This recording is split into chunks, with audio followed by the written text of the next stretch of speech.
Welcome back to Locked On Buffs, the crossover episode with Locked On Big 12. We are talking about the new Big 12 because obviously, Drake, you focus on the Big 12. You talk about it every single damn day of the week, as I talk about Colorado Buffaloes every day. And we appreciate you guys for making us your first listens of the day. But, Drake, what do we need to know about this new look Big 12? What is Colorado getting themselves into? Because obviously, it's much different than how they left it. The one thing you need to know is that none of this will make sense. And that's beautiful if you're a Big 12 fan. This is going to be the most competitive league in the country, top to bottom, because a team like Arizona, who just lost Jed Fish, could vie for a conference title with Noah Fafita. They could finish top 3 in the Big 12. That wouldn't shock anybody. They could finish 10th in the conference. And I don't know if it would shock me because the culture change with the head coach leaving, the culture change of going to a new conference. Colorado could be a top 5 team in the Big 12 with the talent. It's the most talented roster in the league. Colorado could also finish in the bottom 3 of the Big 12 as they try to navigate the changing conference, coming back to a conference they used to be in. Look at a Cincinnati, a Baylor. Those 2 teams should be bad. I think both of those teams will be at the bottom end of this league. However, those are the teams most years. We pointed at TCU when Sonny Dykes got there and said, they won't be great. There you go. They go to the college football playoff and win a game. Last year, Oklahoma State. Will they fire Mike Gundy? They lost to South Alabama. They go to the Big 12 championship game. They beat Texas A&M in a bowl game. For Colorado, what you got to know is that this league is nuts, and you're going to get to see it. You've already talked about it. Kansas State, Big 12 champions next year. It wouldn't shock me. Arizona, crazier things have happened. Texas Tech, Joey McGuire's building. Utah, Big 12 champions. That's my favorite right now. At Kansas, Colorado goes to Kansas. If Kansas won a Big 12 championship, they got a hell of a quarterback and Devin Neal coming back. And then Oklahoma State has a ton of production returning as well. Colorado has 6 of those 6 teams in its last 7 games. So when I tell you, buckle up because things are nuts in this league, you don't have to just listen to those words. You're going to see it. And I wonder if teams like Colorado are ready because joining a new conference isn't something you can do easily overnight. Yeah, and I think we sometimes see it when we join new conferences. Like Texas A&M, they left the Big 12, went to the SEC, and they were competing right away with their Big 12 guys. And then they started recruiting SEC guys, if you will, and then they kind of fell off. And then it's like, okay, well, we were expecting to continue that success. And Colorado was once in the Big 12, if you guys didn't know, and they just never found their place in the Pac-12. So they were like that awkward new kid at school who just never found his click. We come to the Big 12 now, and it's like, okay, who's the top dog? And I promise you, if you were in a room of these teams, at least 5 of the programs would be like, us, right? You're talking about me. And they're probably right, by the way. Like there are 5 teams that have a legitimate case. Right. And it's like this new Big 12. And I think that's the beauty of it. And I think in this world of like conference realignment of super conferences, and we all know what's going to happen with the Big 10 and the SEC, we know that this conference is going to be pure chaos, and it's going to be beautiful chaos. And I think what Colorado fans should hope for is consistency, because if you aren't consistent in this Big 12 as much as possible, it's easier said than done. I think being consistent in the Big 12 is about as consistent as like not stopping by Chipotle. Sometimes the burrito bowl is just calling you and you have to go there. So you got to stay consistent. And if they can't stay consistent, it could get real ugly.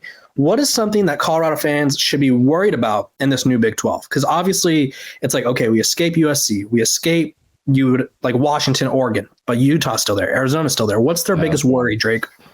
I would worry before I worried about any individual team because I wouldn't be shocked if Colorado lost on the road to UCF and then went on the road and beat a good Texas Tech team in Lubbock or won at Kansas because that's the nature of this league.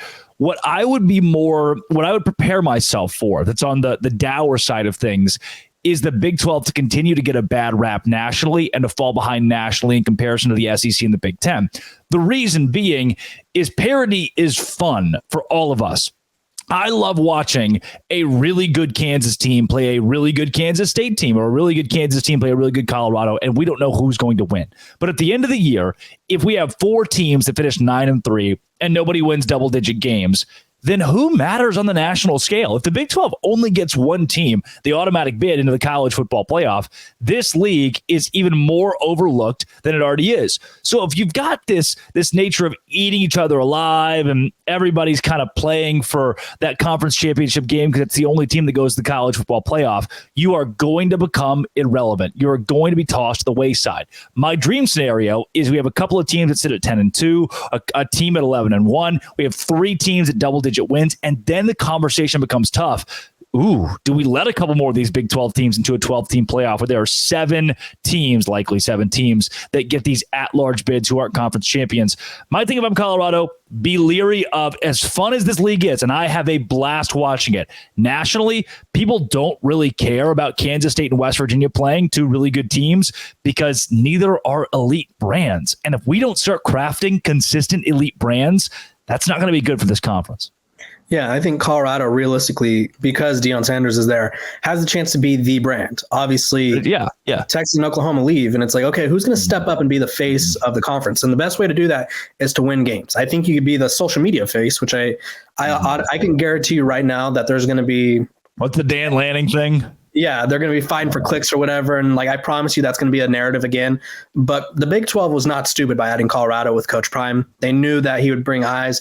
They knew that he'd bring attention. The best way to kind of compete nationally and also be the face is to win games. And that's where Colorado needs to focus. Okay, Drake, last Big 12 related question before we talk about the best traditions in the Big 12, because I feel like we need some Big 12 education in that respect. What is the worst case scenario for Colorado in this new Big 12? Because obviously it's like a new life for them, if you will. Everyone talked about how they did not fit in the Pac-12. What if it just doesn't work out against the Big 12? Like, what does that look like to you? The worst case scenario for Colorado in the Big 12 is actually something that has nothing to do with the Big 12. And I'm a firm believer in starting hot. And that's not going to carry you across the finish line. A great example. BYU started hot this past season. Your first year at a new conference sets the tone for who you are going to be, for whether or not you're going to compete and have a dog mentality. There's no waiting to win. You're going to win now. For Colorado, that starts on August 31st against North Dakota State and then continues on September 7th against Nebraska. I am more worried about the non-conference slate in Colorado starting hot. If you go 2-2 in your first 4 games, this season is already done for Colorado. At that point, if they finished 5-7, 6-6, none of that mattered because it was just another mediocre year in Boulder and there was no hype to build on immediately. Last year, the reason the Deion train had so much momentum is because of early wins, early hype. If you can't manifest that, if you lose game 1 in North Dakota State or game 2 to Nebraska, that all goes away. That hype is done. What Colorado fans should be most leery of, should watch out for, is just winning those non-conference games. Because if you don't, this whole thing crashes before it even gets off the ground. Yeah, and you don't want to see the crash and burn. We all remember the crash and burn. It came in Oregon. The video was released, and Shiloh Sanders was yelling at the Oregon players that they were so small, and he was going to beat their you-know-whats. And all of a sudden, it's like 42-0. Honestly, think Oregon could have hung triple digits if they were feeling mean, but they weren't. They were nice that day. Colorado needs to ride the momentum fast. The schedule, like we talked about earlier, sets up for them to kind of boom out of the starting gates. They should be 5-0, 4-1 at worst, I would say. Obviously, it's not going to be easy. Like North Dakota State, like you mentioned, could probably come into the Big 12 and get like 5th place if they wanted to, honestly. They're just that good of a program that's always gritty, that's always good. And so they have tough games. They should be battle-tested, and it should help them for the rest of the year. The Big 12, what a beauty, what a mess. We love it. That's why we love college football, and that's why we love the Big 12. And we also love our sponsors over at FanDuel. These days, we're always trying to get the best bets, and with the Super Bowl coming up, it's happy Super Bowl season to all who celebrate. From FanDuel to America's #1 sportsbook. If you're like me, Super Bowl Sunday is all about scoring the best seats on the couch, grabbing your favorite football snacks, and placing some super bets. My best Super Bowl day, I grab some pizza, I grab some wings. We bet on the Gatorade color. We bet on how long Reba is going to sing for, and then we just wait. Not only can you bet on who will win Super Bowl 58, but FanDuel has bets for which players will score a touchdown, how many points will be scored, and so much more.